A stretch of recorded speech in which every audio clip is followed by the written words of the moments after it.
तो मुझे लगा कि आपने यस वेरी गुड, तालियां बजाइए उनके लिए। और मुझे इसके लिए प्रसन्नता हुई जैसे ही अंदर प्रवेश किया आपने श्रीमद् भगवद गीता के श्लोकों का उच्चारण किया और एक स्वर में उच्चारण किया। ये हमारी वैदिक संस्कृति को दर्शाता है कि हम सही राह पर जा रहे हैं, आपको सही मार्गदर्शन प्राप्त हो रहा है। श्रीमद् भगवद गीता हमारा वैदिक आधार है, हमारे वैदिक सभ्यता में कुछ मूलभूत आधार है, उसमें से श्रीमद् भगवद गीता, गौ माता और हमारे संस्कार है वो हमें एक नींव प्रदान करते हैं। जिस प्रकार हम बिल्डिंग बनाते हैं तो उसके लिए पहले नींव डालते हैं, सर्वप्रथम पाया खोद के उसमें नींव डालते हैं, फिर उसके ऊपर स्ट्रक्चर बनाते हैं। सही कह रहा हूँ? अगर नींव कमजोर होगी तो ऊपर का ढांचा उतना ही कमजोर होगा। कई बार देखा जाता है कि निर्माणाधीन जो पुल बनते हैं वो बारिश के अंदर धड़ाम से गिर जाते हैं, क्योंकि उसमें कई प्रकार का भ्रष्टाचार के कारण ठीक से नींव नहीं बनाई जाती है। अतः हमें अपने संस्कारों की नींव बहुत ही मजबूत बनानी है। उसके लिए हमें जो मार्गदर्शन दिया जाता है उसको ध्यान पूर्वक सुनते हुए, समझते हुए आचरण करना है। मात्र और मात्र शिक्षा को इसलिए ग्रहण नहीं करना है कि हम कुछ शिक्षा ग्रहण करके, कुछ पद प्राप्त करके, मात्र हमारी आजीविका प्राप्त करके, धन प्राप्त करके हमारा जीवन ठीक से चला पाए। हमें इस प्रकार जीवन यापन करना है कि आने वाली पीढ़ी के लिए एक मार्गदर्शन बन पाए, एक प्रेरणा का स्रोत बन पाए। मैं गत सत्र में आया तब भी बताया था कि यहाँ पर कुछ कक्ष के नाम बताए गए हैं। ध्रुव कक्ष है, प्रहलाद कक्ष है, इन सब के नाम क्यों अभी भी स्मरण है? ध्रुव महाराज को लाखों वर्ष बीत गए सत्य युग में, प्रहलाद महाराज सत्य युग में, और आज तक हम स्मरण रख पाते हैं। और हमारे दादा प्रदादा कुछ समय पहले आए, अभी तक स्मरण नहीं है। कितने लोगों को अपने पीढ़ी में 10 पीढ़ी के नाम याद है? नहीं होंगे लगभग, और उसमें कोई अतिशयोक्ति नहीं है, क्योंकि वो कोई ऐसा कोई महान कार्य भी नहीं करती गई जिसके लिए स्मरण रखा जाए। भगवान श्री कृष्ण भगवद गीता में कहते हैं, यत् यत् आश्रति श्रेष्ठ तत् देवेतरो जन सयत् प्रमाणं कुरुते लोकस्तत् अनुवर्तते। भगवान कहते हैं कि जो जो महान पुरुष कार्य करके जाते हैं, पीछे आने वाली पीढ़ी उनका अनुसरण करती है। तो हमें ऐसा करके कुछ कार्य करके जाना है ताकि आने वाली पीढ़ी हमारा अनुसरण कर पाए। मात्र हमें आयाराम गयाराम नहीं होना है कि आए और चले गए। और विशेष रूप से जब मैं हमारी आधार संस्कृति की बात करता हूं तो गौ माता की बात सर्वप्रथम आती है। और हम राजस्थान की इस पुण्य धरा पर हैं जहां पर गौ माता इस समय विशेष रूप से एक भयंकर बीमारी, भयंकर महामारी से गुजर रही है। अनेक गौ भक्त हैं जो अपनी शक्ति यथाशक्ति यथासंभव अनेक प्रयास कर रहे हैं। कोई तन मन धन से अपने स्तर पर प्रयास कर रहे हैं। हमें भी अपना योगदान देना है। अभी आप सोचेंगे हम तो विद्यार्थी हैं, हम क्या सहायता कर सकते हैं? हमारे कंधों पर तो पहले से बहुत बड़ा बोझ है पढ़ाई का, और थोड़ा बहुत समय मिले तो खेलने कूदने में, मस्ती करने में, फिर कब गौ माता की सेवा करें? जरूरी नहीं है कि आप शारीरिक रूप से जाके सेवा करें या आर्थिक रूप से जाके सेवा करें।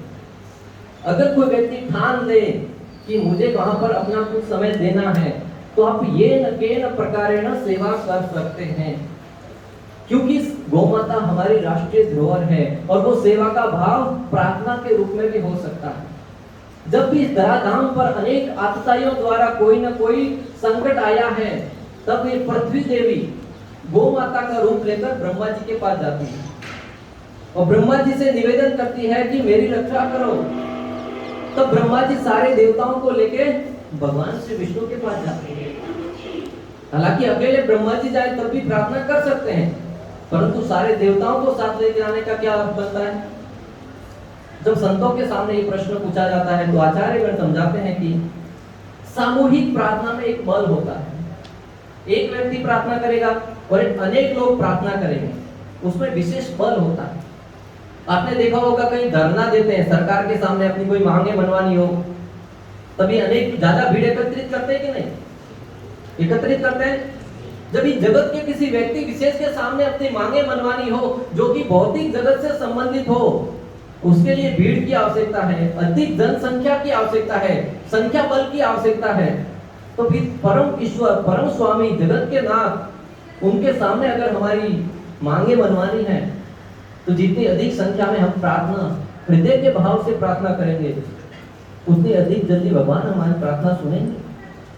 और जब सारे देवता मिलकर भगवान श्री विष्णु से प्रार्थना करते हैं तब भगवान श्री विष्णु आश्वासन देते हैं कि मैं इस धराधाम पर अवतरित होऊंगा। और आपने प्रथम श्लोक का जो उच्चारण किया, यदा यदा ही धर्मस्य ग्लानिर्भवति भारत, जब जब इस धराधाम पर अधर्म की हानि होती है और धर्म की हानि होती है और अधर्म की प्रधानता होती है, तब तब मैं इस पृथ्वी पर जन्म लेता हूं। और धर्म की हानि होने का क्या अर्थ है? गौ माता पर अत्याचार बढ़ता है, ब्राह्मणों को चोट पहुंचाई जाती है, सदाचार पुरुषों के जीवन में अनेक प्रकार के कष्ट दिए जाते हैं। उस समय भगवान श्री कृष्ण अवतरित होते हैं, भले वो रामचंद्र के रूप में हो, नरसिंह भगवान के रूप में हो, श्री कृष्ण के रूप में हो, वराह रूप में हो, वामन देव रूप में हो, अनेक अवतारों में श्री कृष्ण इस धराधाम पर अवतरित होते हैं। और गौ माता भगवान को कितने प्रिय हैं, आप सब कृष्ण लीला से संबंधित अनेक कथाओं को जानते होंगे। अभी आने वाले समय में जन्माष्टमी है। कभी है जन्माष्टमी? हाथ खड़ा करना है, सभ्य समाज की तरह हमें बर्ताव करना है, एक समाज समूह में नहीं बोलना है। जब भी कुछ पूछा जाए हाथ खड़ा करना है। कभी है जन्माष्टमी? बस इतने लोगों को पता है। पूरा हाथ खड़ा कीजिए ताकि मैं देख पाऊं कि आपस में घुसर पुचर नहीं करना है। यस, 18 तारीख को। यस, आप बताइए कितने लोगों को लगता है 18 तारीख को? 18 तारीख वाले हाथ खड़ा कीजिए। ओके, अभी जिनको लगता है 18 तारीख को नहीं है वो हाथ खड़ा कीजिए। यस, आप बताइए 19 तारीख को। ठीक है, जहां तक शास्त्रों के हिसाब से देखा जाए तो 19 तारीख को जन्माष्टमी को सेलिब्रेट किया जाता है। 19 तारीख को जन्माष्टमी उत्सव मनाया जाता है। आप में से हर एक का जन्मदिन तो आता होगा, जन्मदिन आता है। जन्मदिन के दिन आप सब बड़े प्रसन्न होते हैं, आप सबके रिश्तेदार जन्मदिन मनाते हैं, व्हाट्सएप पे स्टेटस लगाते हैं, आज फलाने फलाने व्यक्ति का जन्मदिन है, केक काटते हुए, अनेक प्रकार के उत्सव मनाते हुए। परंतु क्या आपका बर्थडे होता है पूरे जगत में सबको पता होता है? जैसे मैंने पूछा जन्माष्टमी कब है, किसने 18 के किसी ने 19 बताया। हाँ, तिथि के हिसाब से, शास्त्रों के हिसाब से 18-19 में समझता है, परंतु सबको आपका जन्मदिन पता नहीं होता। भगवान श्री कृष्ण जो इस जगत के स्वामी है उसके बारे में मात्र भारत में ही नहीं, ऑस्ट्रेलिया, अफ्रीका, अमेरिका, हर जगह प्रत्येक व्यक्ति को पता है कि जन्माष्टमी उत्सव मनाया जाता है, क्योंकि वो जगत के नाथ है। और वो जगत के नाथ जिस श्री कृष्ण के पीछे हम सब जाते हैं, वो भगवान श्री कृष्ण इस धराधाम पर अवतरित होकर गौ माता के पीछे जाते हैं उनकी सेवा करने के लिए। इससे समझता है कि गौ माता कितनी महत्वपूर्ण है भगवान श्री कृष्ण के लिए। और गौ माता के विषय में शास्त्रों में वर्णन आता है, भुक्त्वा तृणादि शुष्कानि पीत्वा तोयं जलास्य दुग्धं ददाति लोकेभ्यो गावो विश्वस्य मातरः। भुक्त्वा तृणादि शुष्कानि, रास्ते में पड़ी हुई सूखी घास फूस खाकर, पीत्वा तोयं जलास्य, जलाशयों का जल पीकर, हमारे लिए आरो का, बिस्लेरी, अनेक प्रकार का जल छानकर पीते हैं। गौ माता जहां कहीं भी मिला वहां से पी लेती है। ददा दुग्धम ददति लोकेभ्यो, संपूर्ण जगत को दूध प्रदान करती है, अपना अमृत में दूध का पान करवाती है, इसलिए उसको संपूर्ण जगत की माता कहा गया है। और माता का स्वभाव क्या होता है? अपने बच्चों पर आई हुई विपदा को अपने ऊपर ले लेना। आपने घर में देखा होगा, कभी आप गलती कर देते हैं, पिताजी पीटने के भाव में आ जाते हैं कई बार, तो माता बीच में आके बचाव करती है, मैं इसको समझा दूंगी, अभी के लिए माफ कर दो इसको। होता है ऐसा? कितने लोगों के साथ हुआ ऐसा? जो हाथ खड़ा नहीं करे वो शरीफ है क्या? कभी गलती नहीं करते? ईमानदारी पूर्वक हाथ खड़ा करने का प्रयास करो। हम सबके साथ होता है, जब बचपन में होते गलती करते हैं। और प्राय माता हृदय की बहुत सरल स्वभाव की होती है, जो हमेशा ये न प्रकार सारा का सारा जो जिम्मेदारी अपने ऊपर ले लेती है। बच्चे गलती करते हैं, पिता अपनी माँ को हमेशा डांटता है, तेरी वजह से बच्चा बिगड़ रहा है, फिर भी माता सहन करके भी बच्चे की रक्षा करती है। ये माता तो मात्र एक परिवार में अपने बच्चों की रक्षा करती है, परंतु गौ माता संपूर्ण जगत के ऊपर आई हुई विपदा, अनेक प्रकार के अपराध जो इस जगत का व्यक्ति कर रहा है, इस जगत का मानव कर रहा है, उन सारे के सारे अपराधों को अपने ऊपर ले लिया है। इसलिए जगत में गौ माता के ऊपर अनेक प्रकार के जो बीमारी के रूप में अपराध आए हैं। अभी हमारा भी कर्तव्य बनता है कि उस गौ माता के लिए जिस प्रकार सारे देवता मिलकर भगवान श्री विष्णु के पास जाकर प्रार्थना करते हैं, हम सबको मिलकर उस गौ माता के लिए, भगवान श्री कृष्ण के लिए, जिस प्रकार भगवान श्री कृष्ण इस धराधाम पर जब अपराध बढ़ते हैं तब अवतरित होते हैं, हम सबको अभी जन्माष्टमी उत्सव आ रहा है, भगवान प्राकट्य दिवस आ रहा है, भगवान को इस तीव्र भाव में प्रार्थना करें कि वो अवतरित होकर गौ माता के ऊपर आई इस विपत्ता को हर ले। हालांकि भगवान हर समय उपस्थित रहते हैं, परंतु जिस प्रकार देवताओं को प्रार्थना करनी पड़ती है भगवान को आने के लिए, हम सबको मिलकर गौ माता के लिए प्रार्थना करनी होगी। आप सब करेंगे? जी। आप सब गौ माता से प्रेम करते हैं? जी। जो माता हमें प्रारंभ में 2-3 वर्षों तक दूध पिलाती है, जीवन भर उनकी सेवा करके भी हम उनका ऋण नहीं चुका सकते, तो फिर जो गौ माता हमें जीवन भर अमृत में दूध का पान करवाती है, क्या हम उनका ऋण चुका सकते हैं? आप सब तो राजस्थान में पले बड़े, आप सब जानते हैं गौ माता की कीमत। शहर के बच्चों में मैं वहां पर स्कूल है, वहां पर वैल्यू एजुकेशन सिखाने के लिए प्रति सोमवार को एक पीरियड होता है, वहां पर पढ़ाने के लिए जाता हूँ। वहां पर बच्चों को पूछा जाता है कि दूध कहाँ से आता है, तो कहते हैं थैली से आता है। अरे मूर्ख, थैली क्यों? पहले गौ माता दूध देती होगी तभी तो थैली से आता है, परंतु उनको पता ही नहीं आगे कहाँ से आता है। पूछते नल, पानी कहाँ से आता है, बोलते नल से आता है, परंतु आगे का सोर्स तो है पानी का। तो हमें दूध आता है गौ माता से, उसके महत्व को जानना है। आज कई लोग दूध पीने से डर रहे हैं, गौ माता का दूध नहीं पी रहे इस डर से कि हमें भी बीमारी ना हो जाए। हाँ, हो सकता है डर अपने उस स्थान पर है, परंतु हमें उस डर को मिटाना है कि गौ माता की बीमारी चली जाए। इसलिए सर्वप्रथम हमारा कर्तव्य है कि उस गौ माता के लिए प्रार्थना करें कि जन्माष्टमी उत्सव पर भगवान श्री कृष्ण हमारे हृदय में प्रकट होकर हमारे हृदय के अनेक प्रकार के अनर्थों को नष्ट करें और गौ माता की रक्षा करें। तो मैं लक्ष्मण प्रभु से निवेदन करूंगा कि वो आकर कीर्तन के माध्यम से भगवान को पुकारने का तरीका क्या है, भगवान के नाम का उच्चारण करें। अभी आप में से किसी बालक को पुकारना है तो उसके नाम का उच्चारण करेंगे, तभी आप पीछे देखेंगे तो भगवान का नाम का उच्चारण करेंगे, तब भगवान हमारी प्रार्थना सुनेंगे। तो आपसे निवेदन है कि लक्ष्मण को आप आगे आगे गाइए, हम सब उनको पीछे पीछे फॉलो करेंगे, 5-10 मिनट कीर्तन करेंगे और आप सब प्रार्थना भाव में, जैसे हमारी माता, मैं भी कुछ दिन पहले मंदिर में था, एक बच्चा आया भगवान के सामने रोते हुए प्रार्थना कर रहा था। मैंने अंत में उस बच्चे को रोता हुआ देख के मुझे भी रोना आ गया। मैंने पूछा कि क्या हुआ, तो बोलते मेरी माँ बीमार है और भगवान से प्रार्थना कर रहा हूँ।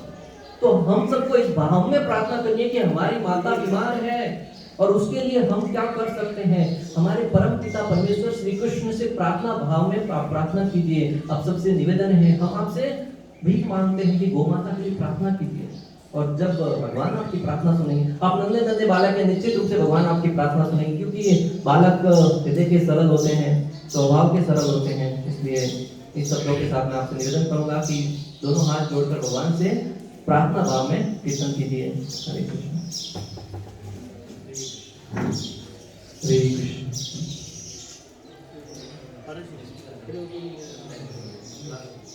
हरे कृष्णा सभी लोगों को। हरे कृष्णा। अभी हम हरे कृष्णा कृष्णा कृष्णा हरे हरे, हरे राम राम राम हरे हरे, इस मंत्र का उच्चारण करेंगे कीर्तन के माध्यम से। ठीक है? हरे कृष्णा कृष्णा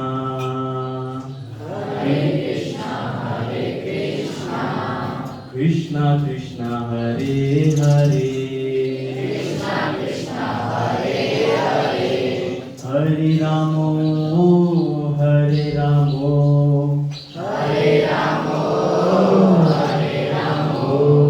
रामो रामो हरे हरे, हरे Krishna Krishna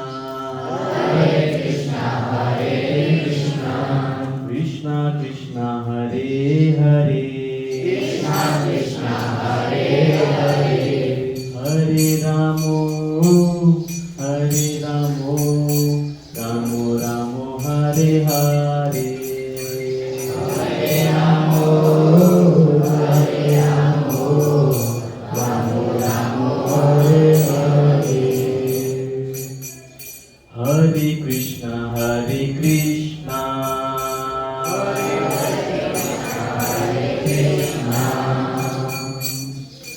Krishna Krishna Hare Hare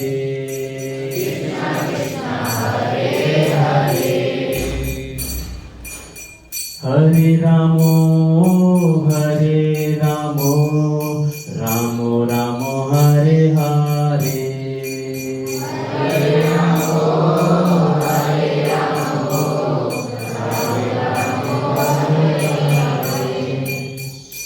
Hare Krishna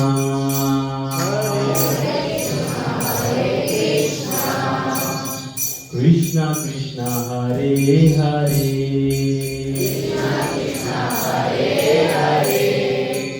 Hare Ramo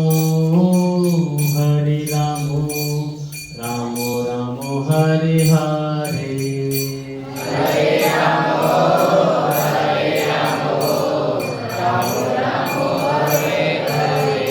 इसे साथ में बोलिएगा हरे कृष्णा कृष्णा कृष्णा हरे हरे हरे राम राम राम हरे हरे हरे कृष्णा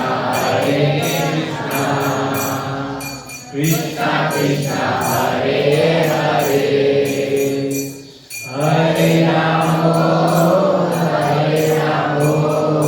राम राम हरे हरे एक बार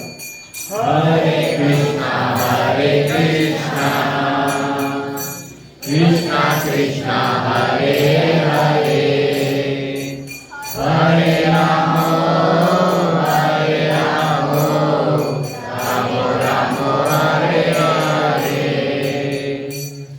हरे कृष्णा कृष्णा कृष्णा हरे हरे हरे राम राम राम हरे हरे हरे कृष्णा कृष्णा कृष्णा हरे हरे हरे राम राम राम हरे हरे हरे कृष्णा कृष्णा कृष्णा हरे हरे हरे राम राम राम हरे हरे हरे कृष्णा कृष्णा कृष्णा हरे हरे हरे राम राम राम हरे हरे हरे कृष्णा कृष्णा कृष्णा हरे हरे हरे राम राम राम हरे हरे हरे कृष्णा कृष्णा कृष्णा हरे हरे हरे राम राम राम हरे हरे हरे कृष्णा कृष्णा कृष्णा हरे हरे हरे राम और गोमाता के लिए विशेष रूप से प्रार्थना करी, इसके लिए बहुत ही कृतज्ञ हैं। अब जिस कक्षा में, जिस रूम में बैठे हो, उसमें एक बहुत ही सुंदर पंक्ति लिखी हुई है। इससे पहले आपने कभी पढ़ा है? क्या लिखा हुआ है? बिना देखे बोलना है, हाथ खड़ा करना है, हाथ खड़ा करके बोलिए, देख के बोल दीजिए।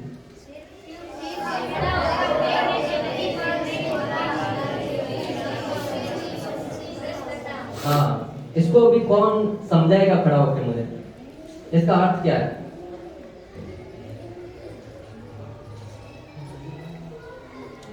ये वाक्य पढ़ने के लिए लिखा गया है, और जब पूरी कक्षा में ऐसे कुछ ही गिने सुने शब्द लिखे गए हो तब तो उसकी महत्वता और बढ़ जाती है।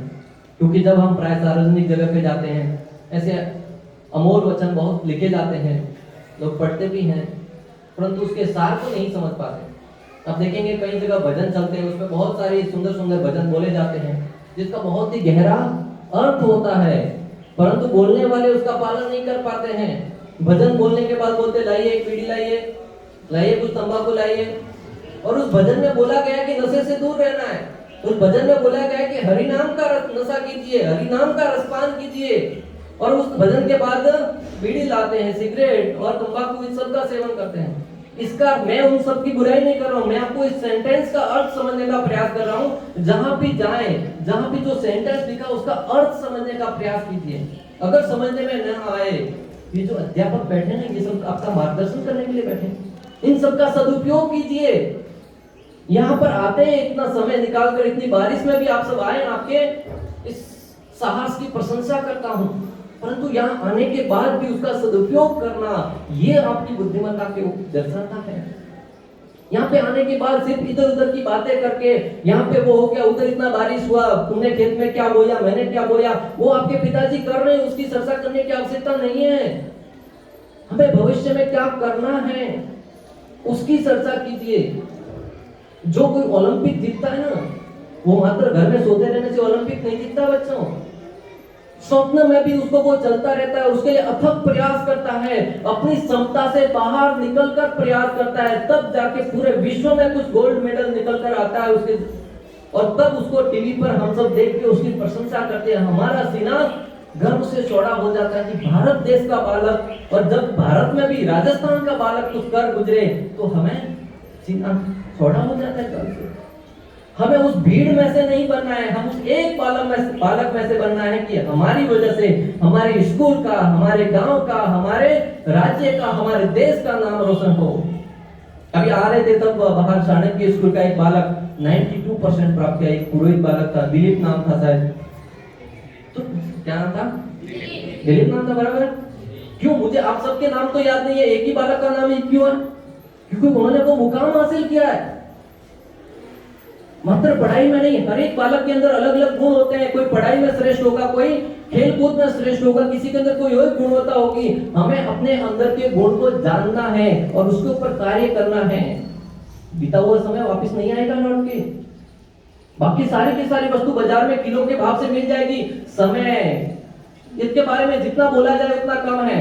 समय की मर्यादा को ध्यान में रखता हूँ, इसके लिए आप सबको सार रूप में बताता हूँ कि समय की कदर को जो समझ जाएगा वो जीवन में कुछ कर गुजरेगा। अन्यथा इधर उधर की बातें करने में, सोराई पर बैठ के गप्पे मारने में, उसके घर पे ये हो गया, इधर के घर पे ये हो गया, उसमें ही जीवन बीत जाएगा बच्चों, साथ में कुछ नहीं जाएगा। इसी शब्दों के साथ विराम देता हूँ। आप सबसे अनुरोध करता हूँ, अगली बार जब भी आएंगे, मैं आशा और उम्मीद करूंगा इस बार जो भी बताया गया है उसको आप भली बात ही स्मरण रखेंगे। एक एक शब्द को मात्र सुन के स्मरण नहीं रखना है, उसके ऊपर कार्य करना है। आप मुझे विश्वास दीजिए, करेंगे? जी। आवाज में दम नहीं है? जी। निश्चित रूप से? जी। पहली बात तो करना क्या है वो स्मरण रहेगा? ठीक है। तो और पिछली बार जो आया था मैंने भगवत गीता के बारे में बताया था कि भगवत गीता किसे पढ़नी है और क्यों पढ़नी है। एक नौजवान व्यक्ति को गीता पढ़नी चाहिए यह जानने के लिए कि जीवन को क्यों जीना चाहिए, जीवन को किस प्रकार जिया जाए। एक वृद्ध व्यक्ति को गीता पढ़नी चाहिए यह जानने के लिए कि जीवन का त्याग कैसे किया जाए। एक धनवान व्यक्ति को गीता पढ़नी चाहिए यह जानने के लिए कि दया कैसे की जाए। एक धनहीन व्यक्ति को गीता पढ़नी चाहिए आशा की किरण प्राप्त करने के लिए। एक ज्ञानी व्यक्ति को गीता पढ़नी चाहिए नम्रता प्राप्त करने के लिए, और अज्ञानी व्यक्ति को गीता पढ़नी चाहिए ज्ञान अर्जित करने के लिए। बुद्धिमान व्यक्ति को गीता पढ़नी चाहिए बुद्धिमान व्यक्ति को गीता पढ़नी चाहिए नम्रता प्राप्त करने के लिए, और बलशाली व्यक्ति को गीता पढ़नी चाहिए दिशा प्राप्त करने के लिए, और बलहीन व्यक्ति को गीता पढ़नी चाहिए आशा की किरण प्राप्त करने के लिए। एक घमंडी व्यक्ति को गीता पढ़नी चाहिए चेतावनी प्राप्त करने के लिए, और नम्र व्यक्ति को गीता पढ़नी चाहिए मोक्ष प्राप्ति के लिए। एक संकालु व्यक्ति को गीता पढ़नी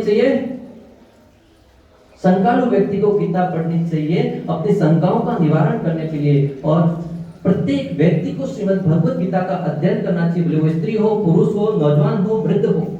इसी आशा और उम्मीद के साथ हम टीचर से आप बात करके अगले आने वाले कुछ समय में GCL कोर्स का आयोजन करेंगे, जिसमें भगवत गीता के ऊपर कंपटीशन किया जाएगा। कुछ आपको प्रश्न दिए जाएंगे और उसको आप पढ़ के, जैसे मैंने प्रारंभ में सुना, आप श्लोक तो जानते ही हैं, और भगवत गीता के आधार पर अगर आप जीवन जीना प्रारंभ कर दें, निश्चित रूप से समस्याएं होंगी, कष्ट होंगे, दुख होंगे, परंतु अर्जुन की भांति आप विजय होकर निकलेंगे।